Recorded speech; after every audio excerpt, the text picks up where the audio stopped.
You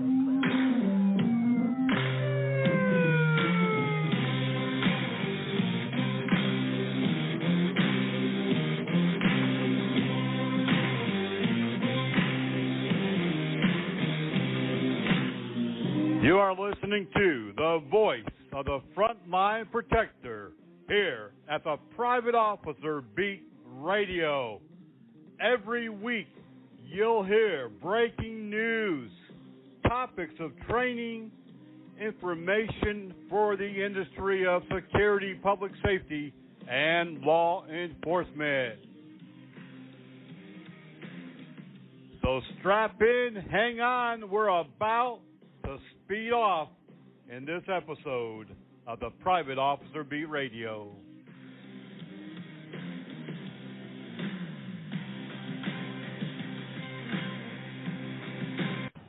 Hello, everyone, and welcome to this morning's radio show, July 11, 2022. The Private Officer Beat Radio is on the air once again. Rick McCann here with you, and happy to be here. A production of Private Officer International and Blue Ram Media. We're thrilled of all of the responses over the last few weeks. We've got a lot of great conversation happening, and I think we'll stir up a little bit more conversation with today's topic. Every week I try to have a topic that we can discuss and look at from multiple different directions, and this week is no difference. We've had some conversation in recent weeks about LPRs, license plate readers. A lot of people are interested, more so than I thought, and that's a good thing. We're going to have a secondary radio show and some training about today's technology, and LPRs are definitely part of that conversation. This week we have much to do and much to talk about as we stroll into another week. But we're glad to be here, and we have been busy this past week producing several shows for our brand new streaming website at bluerammedia.com. It'll be up and running soon, and we're working on multiple radio shows and TV productions, so we've stayed very, very busy with that. In fact, we'll be showing you a sneak preview in the upcoming weeks, so we're very happy about that. And if you like local produced radio shows, like, radio shows in your hometown, maybe you want to take a listen to Highway 98 Radio on the iHeart Radio Network. iHeart Radio Network, just look up Highway 98. There's a Highway 98.1, I believe, and a Highway 98 Radio. We're Highway 98 Radio, locally produced at the Beach community in South Alabama. We're been on the air now for a week and a half. 3 shows a week, and we're very excited about having that production as well, covering the coastal Alabama, Mississippi, and Florida areas along the Gulf Coast, talking about local events, local news, and this is even more exciting than the local events and the local news, and that is bringing on local music performed by indie singers, country, bluegrass, soul, a little bit of pop, gospel, a whole big mix. And in fact, if you, no matter where you live, could be Hawaii, Alaska, Canada, Germany, I don't care. If you're an indie singer and you want your music played, send it to helpdesk at bluerammedia.com. Helpdesk at bluerammedia.com, and we'll get you on the air. If you want to have a little spot and talk about something you like to do in the summer, or skiing, or something that my listeners would love to hear, whether it's here on the Private Officer Beat Radio or over on the Highway 98 Radio, send it to us, helpdesk at bluerammedia.com. We're excited here at the office, we're excited within the companies that are involved in this. I'm excited because I'm in the middle of it, and every day is a different day. And, I'm loving it, and I'm looking forward to see where it goes. We have had 7 security officer deaths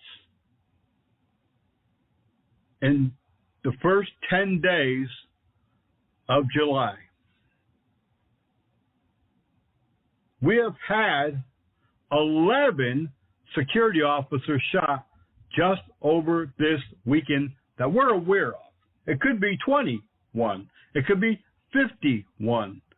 We have more than 3,000 news resources that we monitor multiple times a day, and we keep track the best that we can of all of the shootings that are happening across the country and even around the globe. But we do miss things. Sometimes we don't see them as much as we're looking 24/7. If you see of a security officer injury, a security officer death, a lawsuit involving a company, please send us that information to helpdesk@privateofficer.com. Helpdesk@privateofficer.com. We've made it very, very easy for people to remember the point of contact, no matter if it's Armor College or Private Officer International or Highway 98 Radio or one of the other companies that we own. It's always going to be helpdesk@the-company-name.org or .com. That's pretty simple. So here on the POI radio, you can send us information. You can, if you want to be a person that's an expert, you want to talk about a subject matter, we'll be glad to put you on the radio. Helpdesk@privateofficer.com. We have quite the topic that we want to talk about as well today, and we're going to get to that at the bottom of the hour, but I'll give you the topic now so you can start rolling your eyes now. Conversation has been taking place for about a month now in Virginia amongst several security company owners and other public safety officials and employees about maybe approaching the legislators and hammering out some type of new act that would make security officers auxiliary police officers. We've talked about private policing many times before. There are many states that allow security personnel to be sworn in as police officers on the property that they are contracted to or have a right to be on. Now there's some conversation because of the shortage of law enforcement, because of the necessity of having extra boots on the ground in communities. Maybe those security personnel who are already certified as armed officers or private law enforcement could also be sworn in as auxiliary police. And there's many different takes on this. It might be just to direct traffic at special events, to take law enforcement away and let them go do their primary duties. It might be to, who knows, respond to an active shooter case and guard the parking lot, guard the doors. I don't know. There's a lot of conversation. It's been going on just a short amount of time. But we're going to be talking about that coming up at the bottom of this radio program and see what that looks like. Like I said, it's a hot topic. It's one that might have some legs on it. It might be able to get up and get going here. We're just going to have to see where it all leads. Remember, you can be part of the conversation every day at Facebook.com/Private Officer International, Twitter.com/Private Officer, and join us every day for fresh breaking news at privateofficerbreakingnews.blogspot.com. We have a lot of things to talk about. Upcoming regional conferences, several already on the docket or on the calendar. We have our streaming network that we want to kind of go over a little bit. We have Command Staff College coming into session 5. Right now is the time to register. It will start in just a few weeks. Go to Armour College, ARMOUR college.org. On the front page, you'll see a placard, an ad for the Command Staff College. 20 weeks. It's the only private Command Staff College in the country. It is written to the level of for private security supervisors and personnel, law enforcement, public safety personnel, and others. When I come back from the first break, we'll talk about the upcoming memorial services, and I want to talk about the shooting deaths of security officers, as well as the number of security officers being detained, arrested, prosecuted, indicted in shooting deaths and shooting cases. You're listening to the Private Officer Beat Radio, and we're certainly coming right back in just a couple of minutes.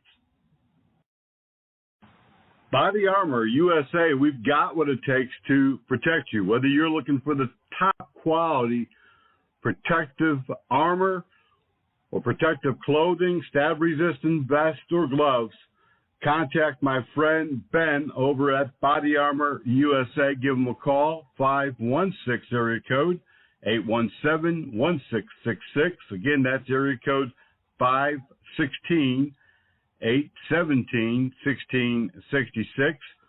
Body Armor USA, we've got what it takes to protect you. No doubt about it.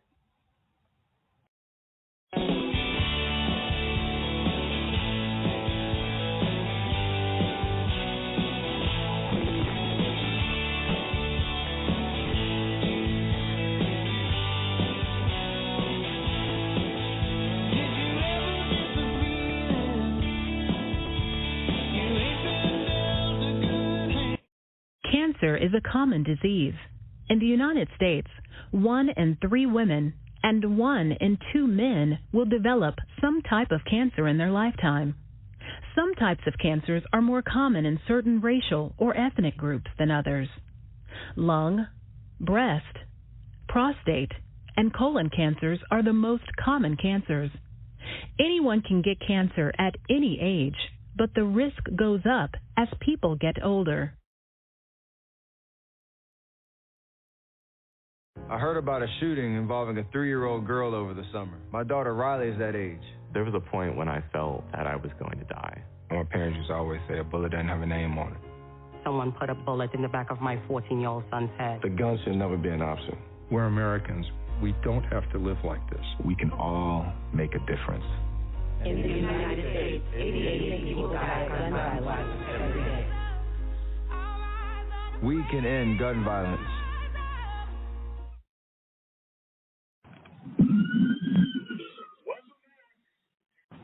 Just in the past 5 days, 5 security officers have been murdered.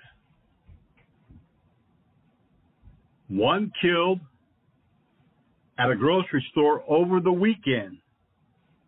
A disturbance occurred in Milwaukee, Wisconsin, at a grocery store.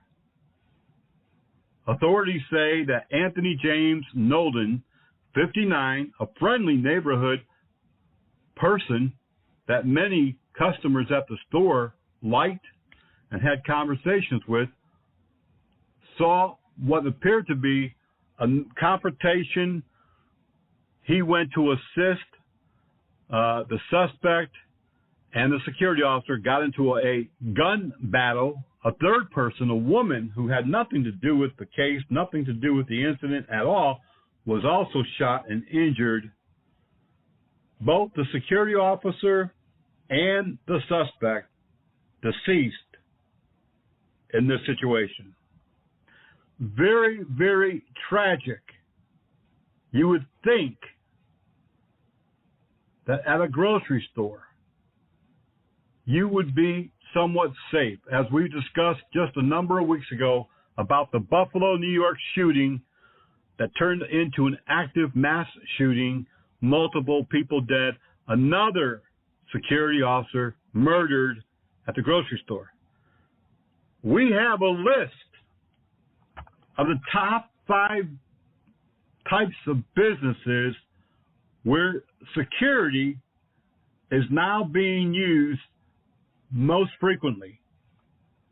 And retail is on that list, and it has been on that list for many, many years. And so this is very concerning that we have many unarmed security officers at retail locations, whether that be the grocery store or the shopping mall. In this case, it was an armed security officer, and unfortunately, although he tried to intervene, he did lose his life. Another security officer in California also lost his life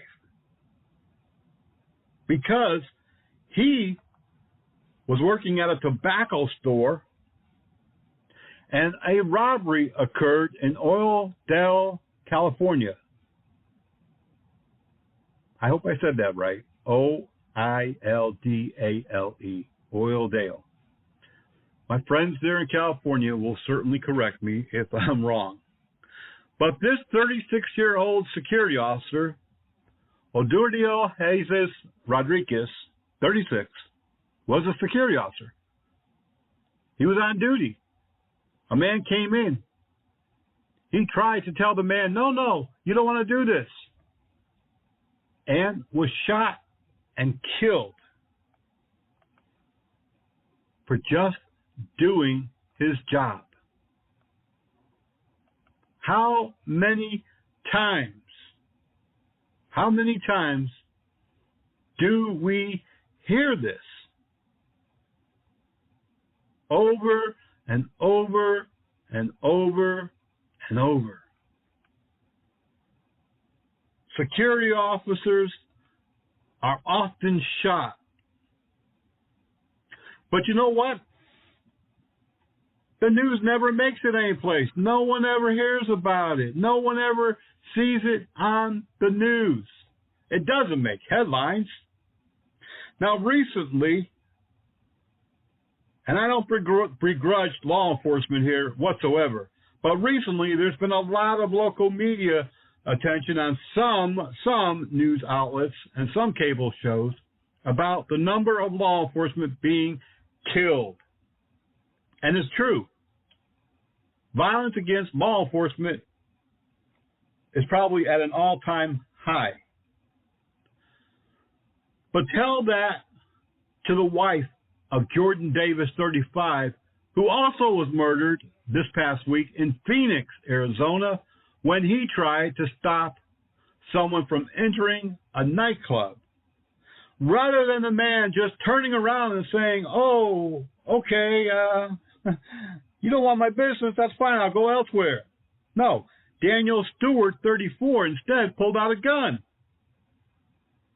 and killed the security officer for no reason.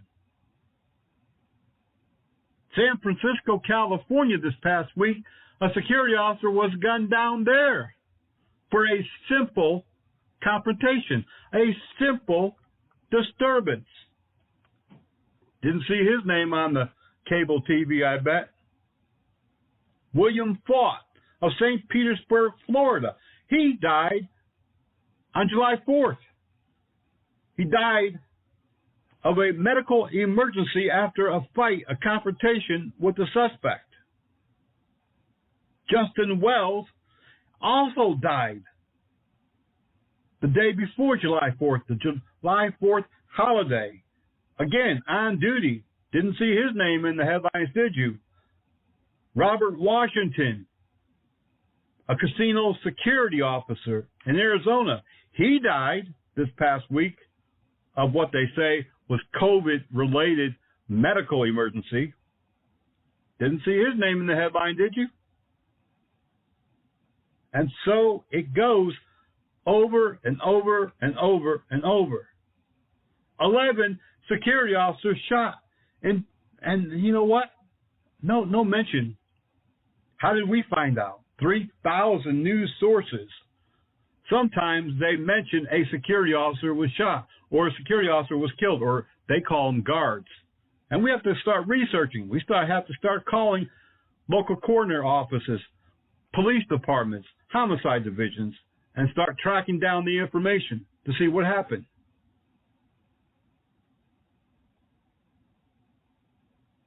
I don't know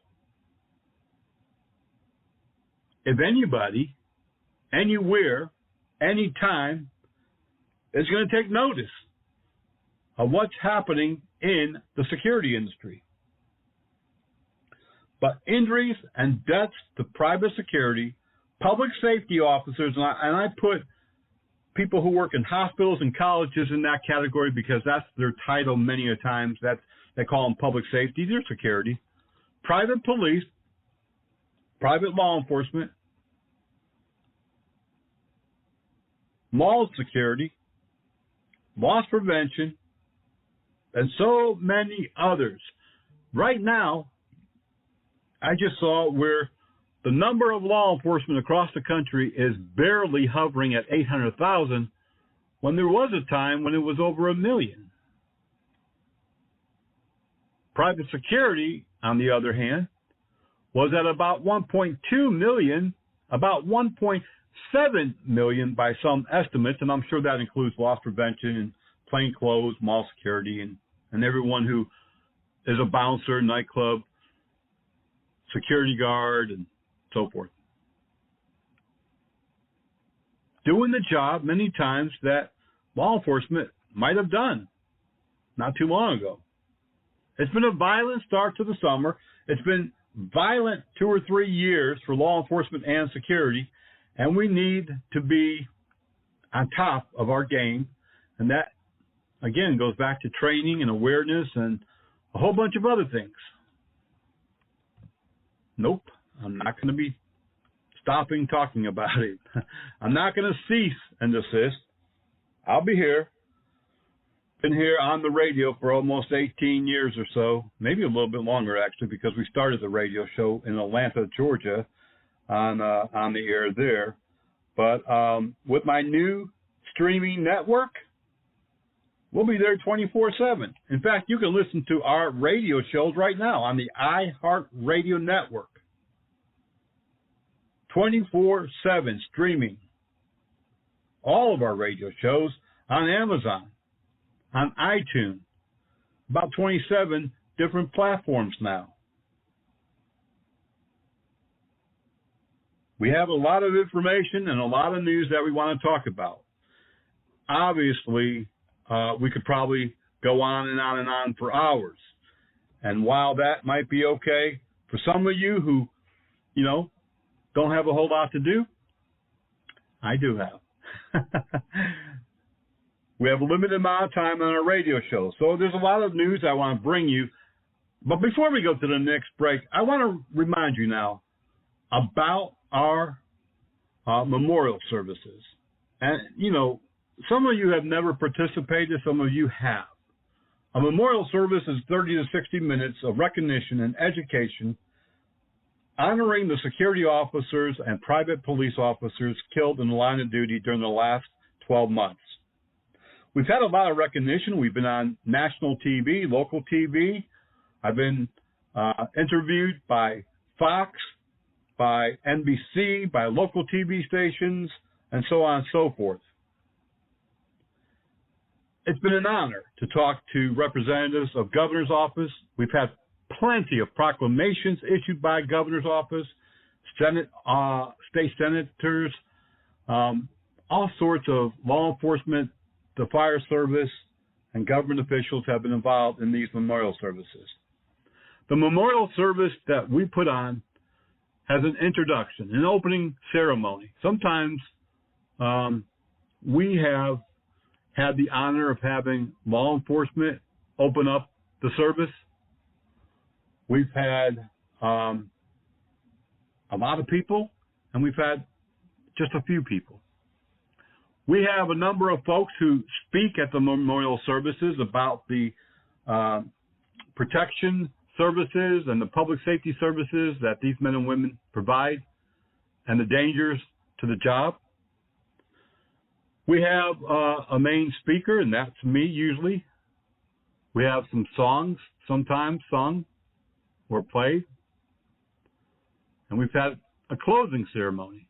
We've had the honor guard there, both at the opening and the closing sometimes, which is just unbelievable feeling to have an agency send their honor guard for the service. Michael Thornhill, retired chief at a college in just outside Nashville, Tennessee, was often involved in overseeing the program in the Metro Nashville area and did a great job for many years. He's retired and gone on to another job working for a local police department. So I hope that he'll participate again this year. Mark Ryder, he's helped us down in the Florida area in the past, and we appreciate him. And there's been others in Kentucky and elsewhere who has helped us to put on these memorial services. If you'd like to be involved, you need a place. It could be an office, a church, a school. 15 to 50 people it should hold. You should help to market it in your area. Be willing to help raise some funds because it does take money for travel, hotel, and so forth to get there. And maybe even help to put together some of the speakers. And that's about all. If you want to help sponsor it, you can go and contact us at helpdesk@privateofficer.com. Sometime this coming week, sometime this week or next week at the very latest, we'll have a page on our website at privateofficer.org, and you'll be able to go there.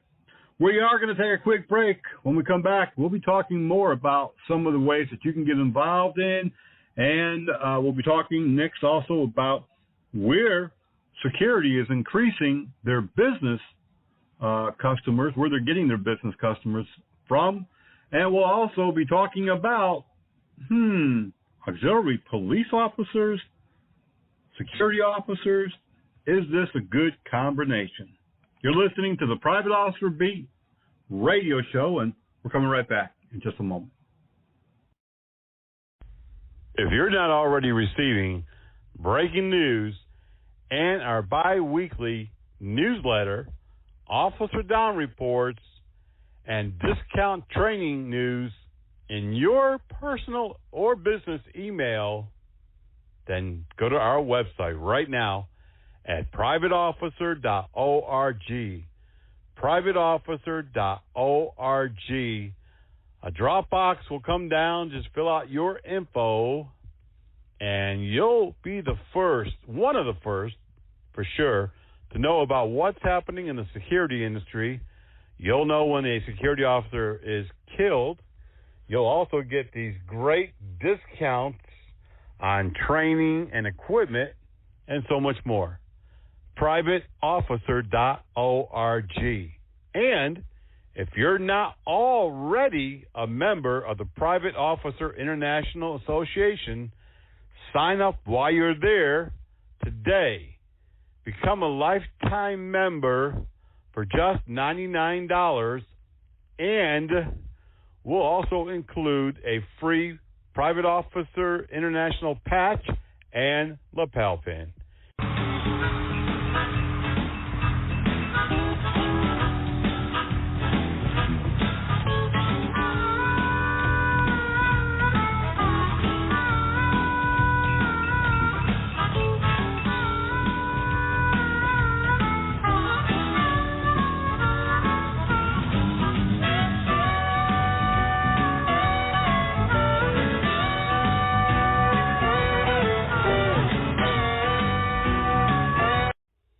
Think about everything that you save. You save gas, you save money, you save time. But have you ever thought about saving life? That's right, life. In just 1 hour, you could save up to 3 lives, giving 3 people more time with the ones they love. And isn't that the best thing to save? The need for blood is as universal as it is constant. Save life, give blood. I don't want to go blind from diabetes. I don't want to lose a foot or a leg. I don't want to have kidney failure, so I'm taking control. I'm controlling my diabetes. It's making a huge difference. I'm eating healthy and staying physically active. I'm taking my medicine. If I can do it, anyone can. Control your diabetes for life. Call 1-800-438-5383. Welcome back to the Private Officer Beat Radio. We are putting together a casino, resort, and hotel security program for late August, early September in Biloxi, Mississippi, along the Mississippi Gulf Coast. This is open to anybody, but we'll be talking mainly about security and about guest protection in the casinos, resorts, and hotels businesses. This is going to be open for anybody. You don't have to be in security or law enforcement or public safety or even involved in casinos, resorts, or hotels. We'll be putting out the dates. It'll be held at the Beau Rivage Casino and Resort right there in Biloxi. We'll be putting out more information coming up. We also have other area regional conferences scheduled. One right now on the calendar for Springfield, Virginia. We'll be talking more about that. That's in the Maryland, D.C., Virginia, tri-state area. As soon as those dates and information is confirmed and scheduled, we'll get that on the calendar for you as well. If you would like for us to hold a 1 or 2 day security training at your school, church, or business, please contact us at helpdesk@privateofficer.com. What we'd like to do when we get close to the memorial dates, those are normally held in September or early and through early October sometimes because we have so many days that it runs over. We would like to hold 1 day training event and wrap it up in the afternoon with a memorial service. If you would like to sponsor that, contact helpdesk@privateofficer.com and we'll let you know what's involved. But trust me, this would be a informative training day wrapped up with honoring fallen private security and law enforcement. And we have also honored fallen local law enforcement during these events. And local police departments really appreciate that. So if you know of police officers who have died in your city, town, or region, it doesn't have to be this year. It could be 10 years from now, 10 years ago. But you can contact us and we'll put that together with you. Helpdesk@privateofficer.com. Almost every week, I tell you all about how to get involved with Private Officer International. You can join a local committee. Right now we have openings on our benevolent committee where we go out and assist as many security officers injured in the line of duty as possible. We have opening right now on the board, the Private Officer board that kind of is a steering committee for Private Officer International. We have an awards committee opening right now. If you want to get involved in any of those, you can contact us. We're still working on the virtual museum. We really need a few more hands to get this thing up and running. Contact us.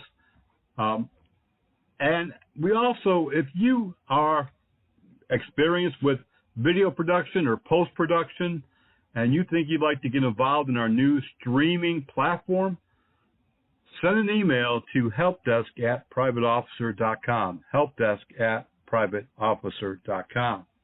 And remember, we also want to hear from you if you know of anybody that is deserving of an award, a recognition of some type, whether that be a coworker, your boss, a local law enforcement officer. We recently had a situation where a teenager rescued 3 people and a police officer who the vehicle had gone into a bayou type situation and people were drowning. The police officer went in to assist, and he got himself into a situation. A teenager driving by saw all of this and jumped in. And so we're going to be presenting an award with him at the Moss Point Police Department in Mississippi coming up in a few weeks. If you know of anyone like that needs to be recognized in your community, you can certainly reach out to us at helpdesk@privateofficer.com. There are many things that we want to do. There are many things that we want to get involved in. And there are many things that we used to do that we've had to curb because we just didn't have the manpower or the participation from you, our listeners, or our members. For the last 2.5 years, we've kind of sat back and just rolled with it. COVID had hit. There was lockdowns across the country. Everybody was, kind of freaking out, not wanting to catch COVID. Me neither. I'm in public safety, and I work a lot with the public and in many different environments, and, I didn't want to catch it. So we really didn't do a whole lot of things that we normally do. But now, COVID's not over by any stretch of the imagination, but with some vaccines, with some different good practices, hand cleansing and sometimes a mask and things like that, things are, getting back to normal. We want to get back to normal. We want to go out and teach across the country, help companies to grow. We want to put on different events like the memorial service. We've had regional training events where we only do scenario-based training. We want to get back to doing that because that's how people learn. There are many people who are tactile learners. They learn by seeing and doing, hands-on. That's me. I can read a book and I'll learn, but I'd rather be out doing. Teach me once and let me do it right away.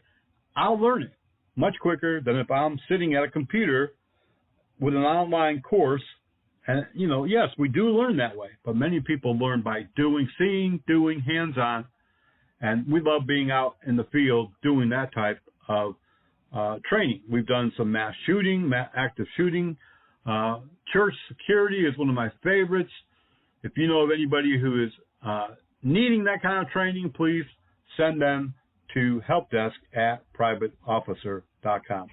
I got an email last week. It came into the help desk, and my office manager looked at it and tried to help this fellow. He wanted to join Private Officer International. He wanted to become a member. He was in California.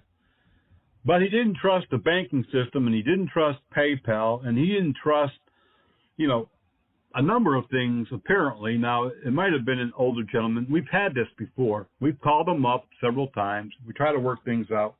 We told him to send us a check. If you are like that, if you're hesitant because, you want to take some training online or you want to join Private Officer International, but you don't like our payment system, PayPal, which we've used since day one, and it processes. We've had people from multiple countries become members. We've had people from, I'd say, at least a half a dozen countries in recent years do training at Armor College. Never had a problem.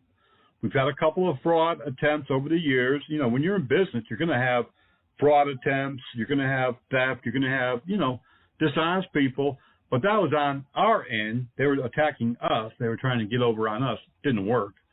But if you're skeptical about the electronic payment system, please contact us, helpdesk@privateofficer.com, whether that's for Armor College or POI. We'll work it out with you. If you want to become a member or you want to do some training at Armor, but you can't afford it, I certainly understand that. We want to work with you. And all that you have to do is contact helpdesk@privateofficer.com. We have made payment arrangements over the years, many, many times. We'll work it out where you can afford it and you can take the training. We also offer scholarships discounts. Right now, we're offering 2 online courses for $159. Go to privateofficer.org. Up at the top, there's a little button flashing. I think it says deals or something like that. Click on it. It'll take you to those 2 courses for $159. You know, there's so many different things that we're willing to do for members, non-members, people who want to learn, people who want to become members. Contact helpdesk@privateofficer.com. It can all start there, and then we'll get with you and work it out. When I come back, I want to talk about a conversation that I've had with a couple of companies now over the last 30 days about auxiliaries and security officers being one, and how that would look in the community as far as what their job would be and when they would be used. You're listening to the Private Officer Beat Radio. We'll be right back. Federal Aviation Administration wants you to fly your drone responsibly. Avoid flying your drone near other aircraft, especially near airports. Fly your drone below 400 feet. Always keep your drone in sight. If you see a safety issue involving drones, contact local law enforcement immediately. Fly smart. Fly safe. Have fun. Doing drugs is like being on top of the world. Everyone says so. Everyone seems to be having one dandy old time. Hey, it's part of growing up. Or is it? Just think about this. Before you go and do something you've never done before, you just better know what you're jumping into.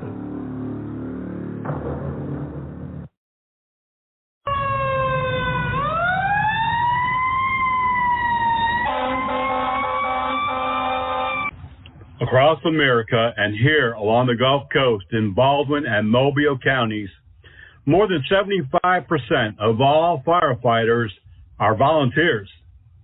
They spend their time helping others. Around the clock, many of our volunteers respond from home, from work, and from the fire station. But just like businesses all around the country, it's becoming more and more difficult to recruit firefighters. If you want to truly help your community and make a difference, I encourage you to reach out to your local volunteer fire department here along the Gulf Coast or anywhere in the country and volunteer your time today. Unlike 20 or 30 years ago, volunteer firefighters are professional firefighters, professionally trained firefighters, and many times EMTs and paramedics. Please help your community, donate some of your time, and you'll not only make a difference, but you'll feel good about it. I know. I've been a volunteer firefighter, EMT paramedic, and law enforcement most of my life. Please reach out today, and thank you.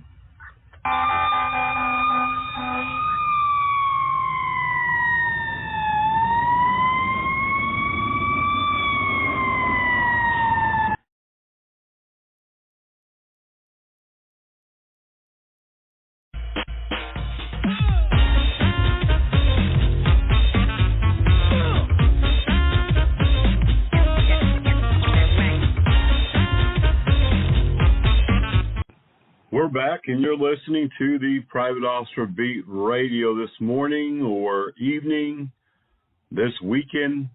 Many people downloading the radio shows and taking them on the go wherever you might be. We appreciate you listening.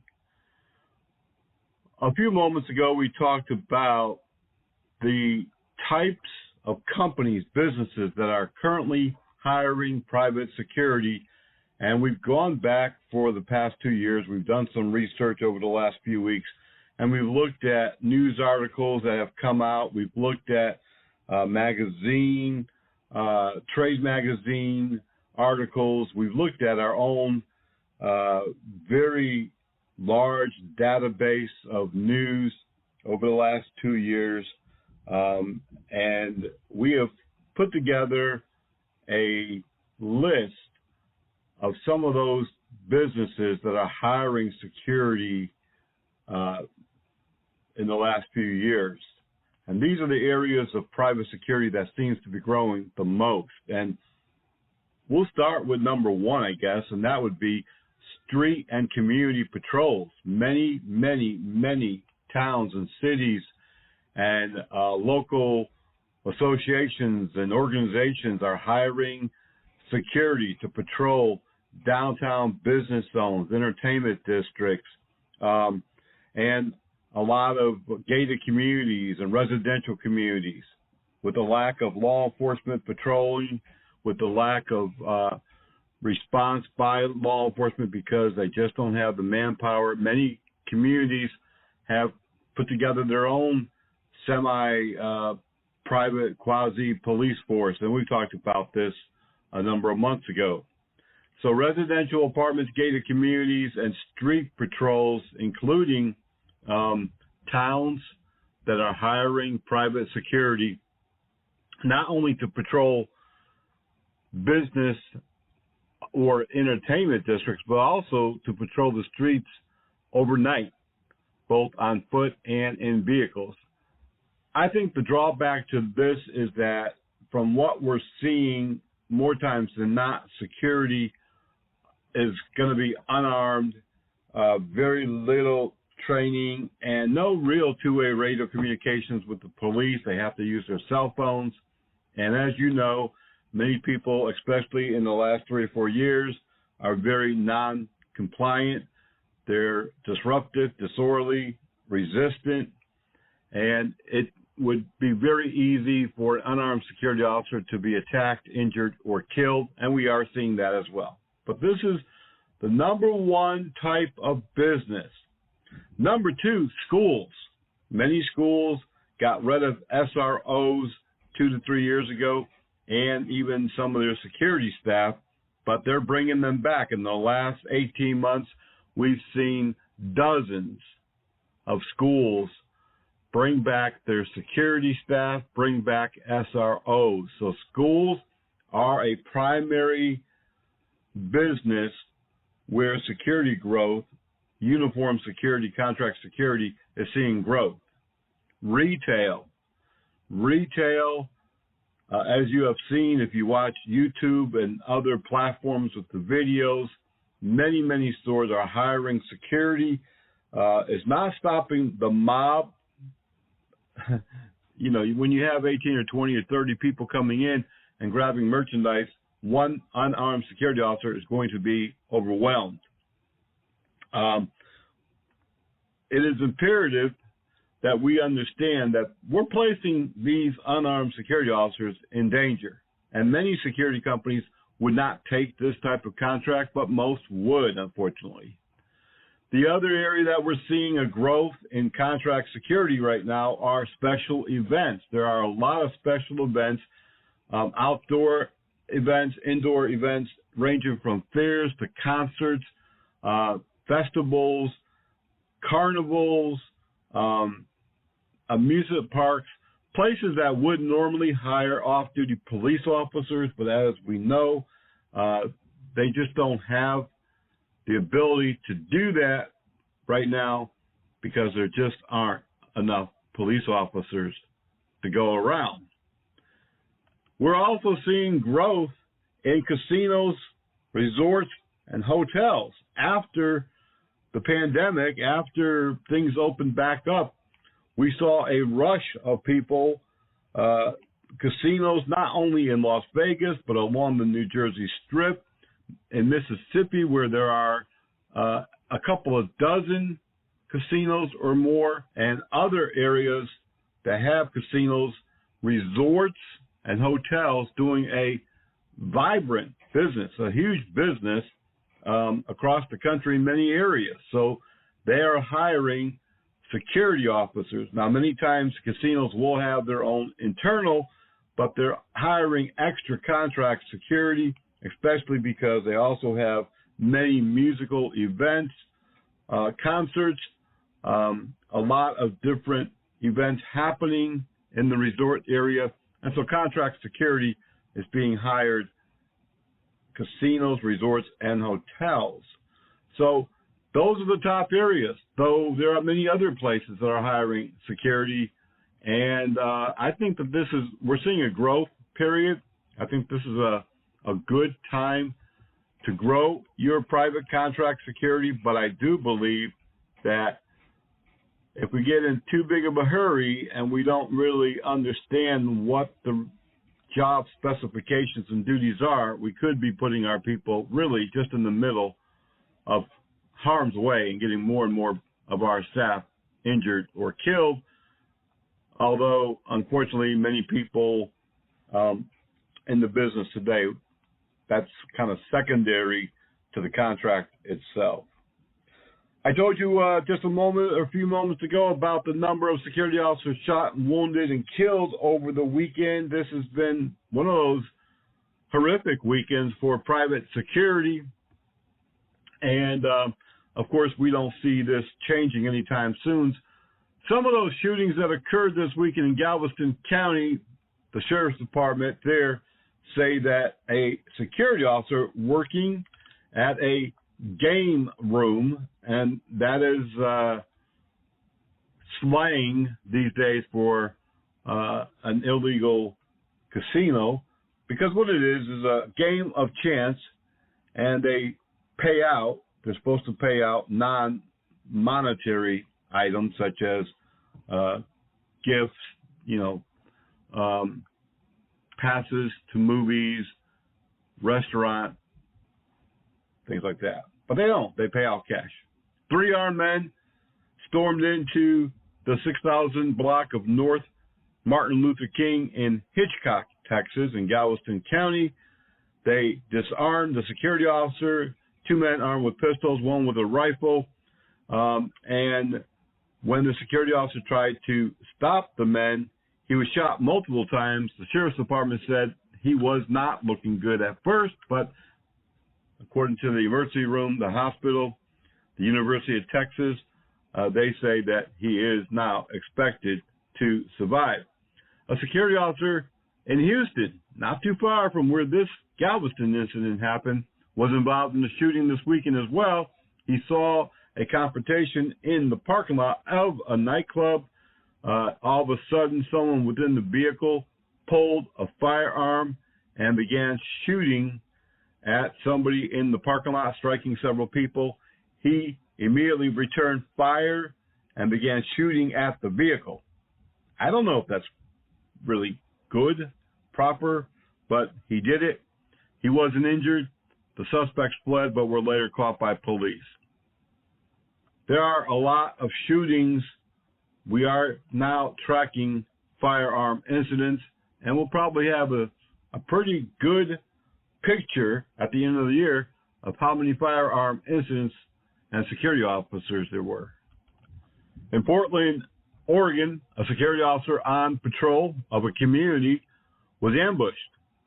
As he was making his patrols, a person sitting in the dark car on the street got out as soon as the security officer passed by and fired multiple rounds into the vehicle. The security officer received minor injuries but was not shot. He continued on until he was safe and notified law enforcement. The suspect has not been arrested, but police do say this was an ambush. It appears that the man had been waiting in a darkened vehicle on a darkened street, and when security marked patrol car passed by, he was fired at. Windows were busted out. The security officer was cut with glass, but nothing major. A second Portland security officer came under attack a few days prior to that when a man was able to take his gun. The security officer was able to drop the magazine, but it still had one in the chamber. The man fired directly into the chest of the security officer, but he was saved by his bulletproof vest. Portland, Oregon, and Seattle, Washington, both under attack in the last couple of years because of the lack of law enforcement. Security has been hired to really replace them in many cases, and they're just not prepared for what's happening. A security officer at a company called Wiseman was shot several times during an attempted burglary.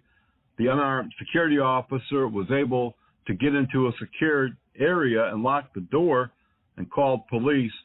He has non-life-threatening injuries. A man that was hired, a security expert in Florida that was hired to set up a security system, wound up stealing $600,000 in crypto.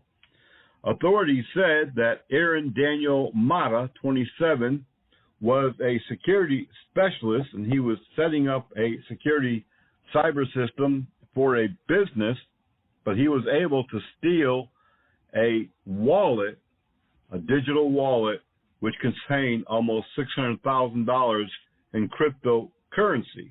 The suspect has been charged with grand theft and multiple computer crimes and is currently bonded out of the Pinellas County Jail. Sad when you can't trust even a security specialist. Governor wannabe, Democratic governor nominee Stacey Abrams, a report came out this past week that she spent almost $2 million of her campaign funds to hire several private security companies to protect her during the last year. $814,000 was given to Executive Protection Agency in Atlanta, Georgia, and over $1 million was given to a secondary security company. Abrams said it's all on the up and up, but people are looking into it. Almost $2 million.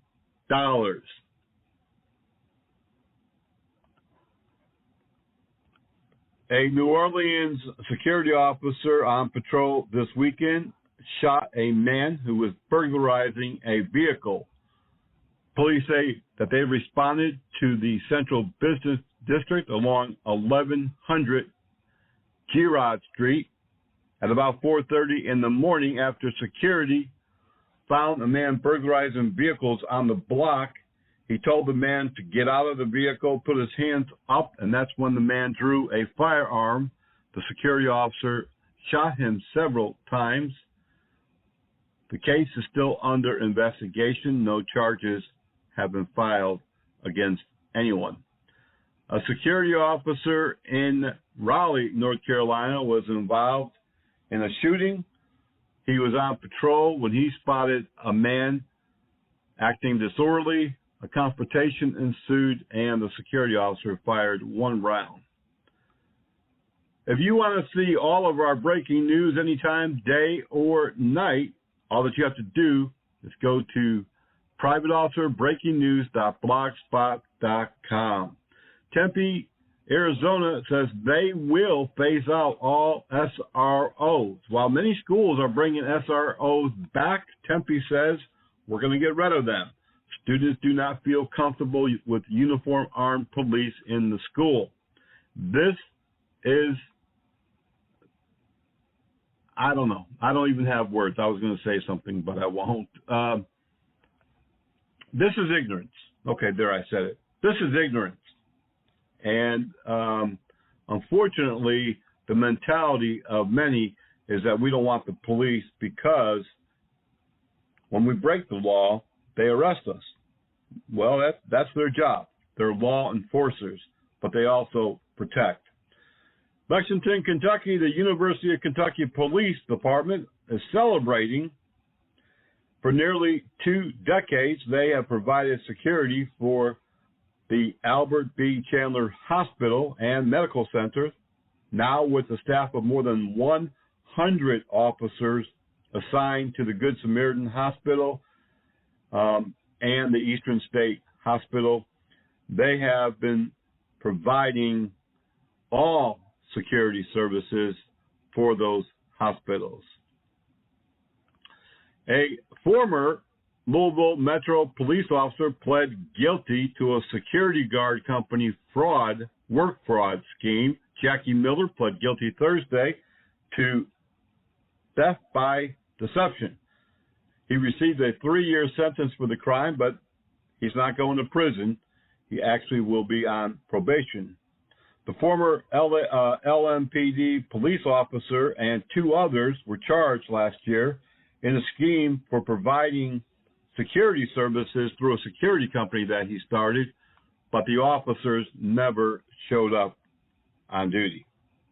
A security officer in Merida, California was arrested last week, charged with aggravated assault after beating up a woman at a nightclub. Police say that the woman had a fractured skull and multiple other injuries. Police viewed video and found that there was no legitimate legal reason for the security officer to use that level of force. In a closing note, Philadelphia says they have added almost $1 billion to the policing budget recently because they have to address the increase of violent crimes, gun crimes, murders happening, and they did defund the police partially previously. Now they're adding almost $1 billion back. We're seeing this across the country where many departments who have taken away from their police staffing are now trying to make amends and put the money back into the budget and try to get more officers hired. Security giant Allied Universal again facing yet another wage violation. Manhattan, New York this time. A Manhattan security officer has filed a class action lawsuit against Allied Universal. This is the second time for them in the last couple of weeks. He alleges that the security officers were not paid overtime and that the security company did not keep accurate records of hours worked. Sharita Spencer filed a lawsuit Wednesday in the state court in Manhattan, New York. According to the document, Spencer's worked for Allied for almost 2 years. She quit last month. She says that she regularly worked 65 hours a week for $25 an hour, but that the company seldom paid the overtime hours. They would pay the standard hours, but not the time and a half. As a non-exempt employee, she is entitled to overtime payments of 1.5 times her regular rate under state law, and she has filed a class action suit asking others who have been either currently or have worked for Allied who also was shortchanged to come forward and become part of this class action lawsuit. In New York City alone, the U.S. Bureau of Labor Statistics says that there are 112,000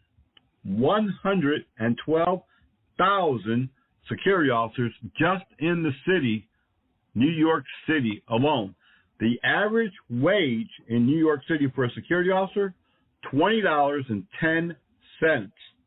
Private security currently is about a $55 billion market in the U.S.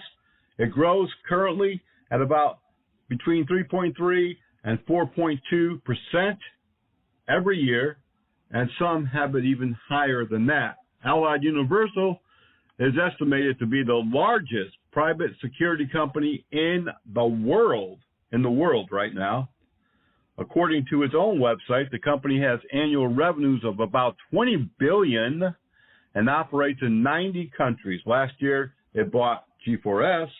It also owns Securitas and a number of other large and regional businesses. According to public records, by the way, Allied Universal bought G4S for $5.1 billion. That's going to do it for this episode of the news. Why do I call it the episode? That's going to do it for this portion of the news. Why do I call it portion? That's going to do it for the news for today. When I come back, I want to talk about a very interesting topic. It's been floated around in Virginia. I've heard this before in other states as well. Other countries are doing it. Auxiliary police, getting security officers sworn in as auxiliary police to help fill in the gaps where there are no law enforcement. We'll talk more about that coming up in just a few moments. Are you looking for the finest private security officer training in the Charlotte metropolitan area? Do you need PPS qualifications in armed or unarmed training? Or maybe you're over there across the line in South Carolina and you need the SLED training. Well, we've got the right training at the right time for you. Premier Training Academy, located at 5624 Executive Center Drive, Suite 142 in metropolitan Charlotte, North Carolina. Give them a call today, 704-806-4933. They also offer firearms training, personal protection, first aid and CPR, and so much more. Call John at 704-806-4933. Slow down. Slow down and move over. And move over. When you see lights, Best. Or reflectors. Please, give us some room. Slow down and move over. when you need us, we've got your back. You have ours. You got our back? You got ours? You got our back? Please, slow down. And move over.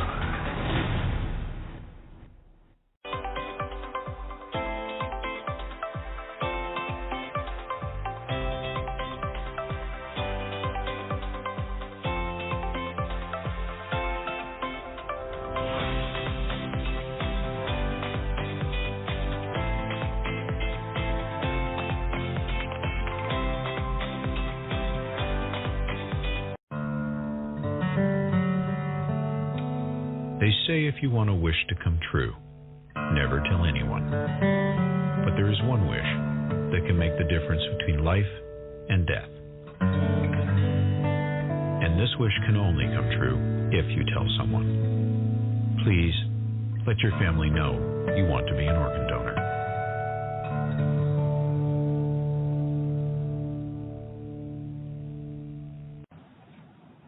All right, you are back listening to Private Officer Beat Radio, a production of Blue Ram Media in conjunction with Private Officer International, a private security and law enforcement organization. In about a month or maybe 6 weeks, I've had several conversations, and this isn't the first time that the subject has come up in recent years. But there are some folks in the security industry, and I don't think they're wackos. I don't think they're gun-happy, toting people who just want authority. I don't think it's about being hungry for authority. But there's a number of security companies that I've had conversations with. One started it, and then I talked to another one and asked their opinion. And several other people in the public safety, law enforcement community. I've talked a little bit with them, just thrown out the idea of the conversation. But with the understaffing of law enforcement across the country, many police departments have had to turn to civilians to fill the ranks. And although most of the time those civilians are non-sworn personnel, either community service officers, at least 3 police departments that I'm aware of have hired civilian investigators to help with criminal investigations. I know of multiple police departments who have now hired civilians to investigate non-injury, non-life-threatening accidents. And with the use of civilians growing and being an acceptable practice in law enforcement, some conversation is now being spread around about swearing in some security officers as auxiliary police officers. And that could be unarmed It could have no law enforcement authority, or it could be armed and have law enforcement authority. Every state has different requirements for auxiliary or reserve police officers. There's different requirements that it goes from state to state, and the same is true about law enforcement training. Post-certification is not the same in every state. There's no national standards. There is a national standard of what needs to be taught, but not the requirement of the hours or total hours. So is true in the state of Virginia, where this conversation is taking place. Auxiliary or reserve police officers in the state of Virginia have 3 different classifications. There are 3 levels for auxiliary police officers recognized by the Department of Criminal Justice Services, DCJS. Level 3 is a sworn officer with limited duties, may be armed with less than lethal weapons, and has met all training requirements in accordance with the attached matrix of the statute. Auxiliary officers of this level are strictly prohibited from carrying a firearm, whether department or personally owned, while serving as an auxiliary police officer. The requirements in the hours of training for a level 3, in my understanding, is about 120. But that person, he might be sworn in as a police officer with limited duties, but he would be unarmed. He'd be armed with less lethal. Now, one of the largest, if not the largest, police agencies in Virginia, Fairfax County, has such an officer working for them and has for many years. Not armed, but sworn auxiliary police officers who do carry tasers and, I believe, pepper spray, handcuffs, and everything but a gun. A level 2 is a sworn officer with limited duties, may be armed with firearms, and has met all training requirements in accordance with the law. Level 2 auxiliary officers shall not be permitted to carry or use a firearm while serving as an auxiliary police officer unless they have met the firearms training requirement established in accordance with and in-service training standards for law enforcement officers as described by the Criminal Justice Service Board. Level 1 is a certified police officer who has met all training requirements, the same equal to full-time police officers. All 3 levels of auxiliary police officers are recognized by the Department of Criminal Justice Service, which is the agency who oversees law enforcement and private security, who issues the certifications, who mandates the certain type of training for both security and all law enforcement that are not federal, on the federal level in the state of Virginia. They must also comply, level 1 and level 2 auxiliary police officers who are required to carry a firearm in the performance of their duties must qualify annually using the applicable firearms course approved by the Committee on Training. They must have an annual range qualification. They must adhere to all firearm policy. And they must also have been qualified in the state of Virginia use of force curriculum. Now, here's the thing. The average academy for full-time law enforcement in the state of Virginia, and again, this varies from state to state, but the average academy time is between 17 and 24 weeks. And there are several law enforcement agencies that go for almost a year, and that includes the Alabama Conservation Police, and that's because they're trained in so many different areas besides local law. They are trained in animal in wildlife, in fisheries, and other things that auxiliary police officers would not have to worry about. But the average academy is about between 4.5 and 5 months. That would be 20 weeks. 24 weeks would be 6 months. Between 680 and 960 hours. Auxiliary or reserve police officers in many states over the years have been discontinued because of the risk, because of insurance, and mainly because the training requirements must meet that of a full-time police officer or have certain components of the academy training in order to qualify for an unarmed auxiliary or reserve police officer. Now, in Virginia, and I can talk about other states, but primarily today we'll talk about Virginia because that's where the conversation is, and I know being an instructor for DCJS, I know the requirements both for law enforcement and security. So the statutes talking about auxiliary police officers for level 3 and 2, all armed security officers meet the statute already. They're required to have annual training, firearms training. They're required to have the use of force.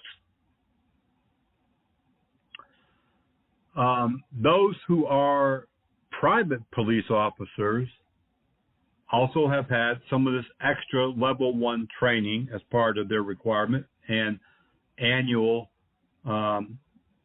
recertifications. So I can understand where some security company owners see this as a possible solution to fill the gaps of the missing law enforcement officers that many departments don't have. Also consider this. Many police departments have gone to hiring CSOs, community service officers, who have far less training than what's required of auxiliary or reserve police officers. Some of them 40 to 80 hours max in-house training. Most have little or none of the de-escalation, use of force, or weapons training as required of armed security officers in the metropolitan D.C., Maryland, and Virginia area. And definitely they don't meet or match the auxiliary police requirements. So I can see that some companies, security companies, are thinking, we already have private police officers. Why not swear us in as auxiliaries? And when you need extra boots on the ground in your city or town or county, call us. And we'll come in and be your support. To that degree, to me, it makes sense. Especially if they're already trained as armed security or armed private police. Take this also into consideration.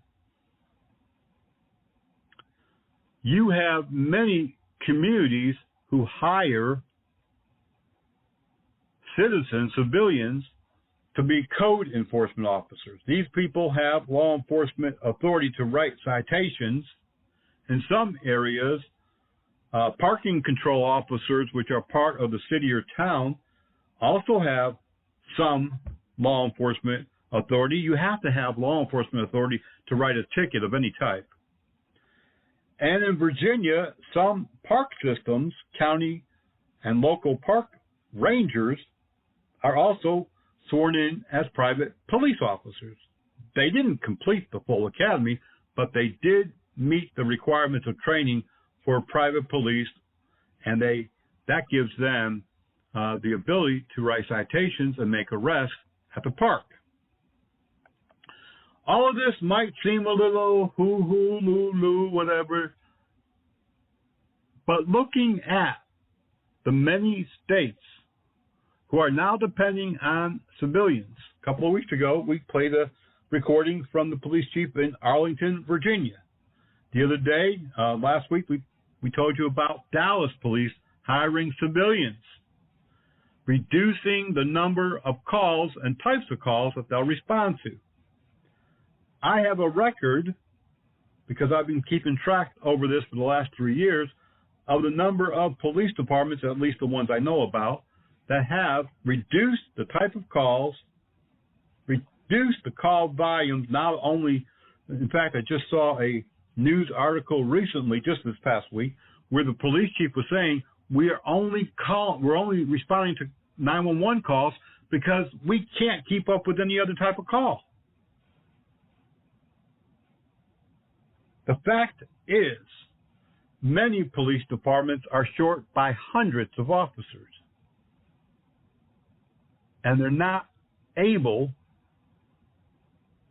to recruit enough people and hold enough academies to get back up to the mandatory required strength that the federal law says they must have in their community. So, yeah, to some degree, I can see validity in this subject. It might not work for other states. It might not work for California. It might not work for Alaska, New York, Connecticut. But then again, it might. I also want to bring up the fact that some states have what's called state guards, Texas being one of them. Now, the Texas State Guard is part of the state military force of Texas and one of 3 branches of the Texas military forces. They are not part of the National Guard or the Reserve. They are a private force for the state of Texas. And I believe Oklahoma and a number of other states have similar organizations. They're called in for catastrophes, tornadoes, hurricanes, man-made catastrophes. They're called in to bolster boots on the ground. I don't believe that they're called in for civil disturbances, but they might be. I haven't really looked at all of their information completely. But isn't this a facsimile similar to what the proposal might be about security officers becoming cross-sworn auxiliary police officers? Yeah, it sounds like something that might be able to work. Of course, there would be a recruitment, a background, a training requirement, and many other processes to get to the final point. But right now, we're just at the initial conversation. New York State, Massachusetts, Ohio, New Jersey, Maryland, D.C., Virginia, Mississippi, I believe Texas, Missouri, Kansas, and other states have private police officers. They are civilians that work at hospitals, colleges, private security companies even, and they are sworn in as law enforcement on the property where they're contracted or have a legal right to be. If you go to any private college across the country, they will either have a public safety department, which usually means they're non-sworn, or a police department, and these are private schools. Campus police, sworn in by the state. All of your state school systems have university police or campus police. Those are through the state laws of the state. Private police also through the state laws of the state, but they're for private entities. It's a conversation I think worth having, and we may explore this even further. I have a company that offers similar services. In fact, we've begun franchising it. I think that in this day and age, private police and privatizing certain aspects of law enforcement is how these police departments will continue to go. A number of years ago, we talked about on the radio show how the forensics department has been contracted out in some states. They contract out CSIs who are certified and who have the credentials to do all of the processing of crime scenes. In some areas, private security guard the forensic area, the crime scene, until techs can get there to process the scene. In the state of Virginia, a couple of years ago, G4S won a statewide contract to transport all people on a 72-hour hold to the facility, to take it away from the deputies who didn't have the manpower to do it, because it could take 3 or 4 hours just to transport one person, and some small departments would see 2 or 3 of those sometimes in a day. And it took away from them doing real law enforcement duties in their own small or mid-sized community. So yes, many things are being privatized. Many things are being handed over to civilians. Many things are being handed over to security companies. I can show you where private security in the last 2 years have gone into 3 state prison systems and provided additional manpower. In one position, it was for exterior physical security, guarding the perimeter. In one situation, it was internal, to back up correction officers because they couldn't recruit enough of them or put them through the academy. In another situation, the contract security company was only there a matter of a few weeks, and they backed out of the contract. I don't know what their duties were, but they decided it was not the right fit for them. It was too dangerous for their employees, and they backed out. We definitely should be having conversations locally with our local law enforcement and local government officials, county, city. If you want to be part of the conversation, contact helpdesk@privateofficer.com. I think we can do this on a national basis. Let's see what it is we can and cannot do, what type of services we can and cannot or should not provide. Maybe it's an avenue for you to grow your business, to start a different division, or even a whole new company. Or maybe you want to franchise my company over here that provides these services already. There's a lot of conversations that can be had. You know what? You can't have a conversation if you're not willing to speak up. Contact helpdesk@privateofficer.com.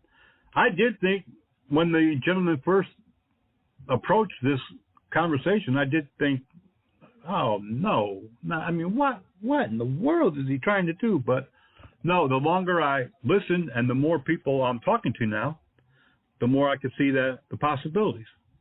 Helpdesk@privateofficer.com. That's going to do it for this radio program. Thank you for being here.